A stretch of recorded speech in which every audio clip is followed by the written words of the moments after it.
Hello नमस्कार. आपण नवरी मिळे हिटलरला 31 ऑगस्टच्या प्रोमोमध्ये काय झालं आहे ते पाहणार आहोत.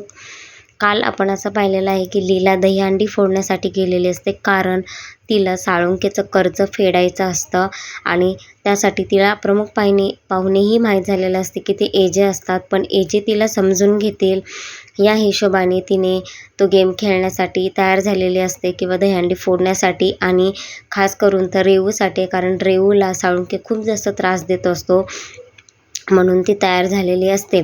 आणि इकडे साळुंके घरी आलेला असतो आणि सगळं सामान उचलत असतो. हे सामान उचला, ते सामान उचला. कालिंदी म्हणत असते की नका उचलू, असं का करता साळुंके. तो बोलतो माझे पैसे द्या, मी काहीच करत नाही म्हणून.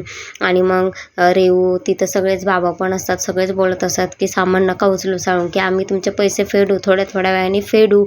पण साळुंके ऐकण्याच्या काहीच कॅपॅसिटीमध्ये नसतो आणि तिथे कालिंदी पाय पडत असते साळुंकेच्या, पण तो काही ऐकायला तयार नसतो. मग तिथे लीला येते आणि लीला कालिंदीला उचल आई उठ म्हणते आणि तिला थोडंसं उभा करते. आणि तेवढ्यात तिथे एजे येतात आणि एजे साळुंकेच्या कानाखाली देतात. अशाच अपडेटसाठी चॅनलला शेअर आणि सबस्क्राईब.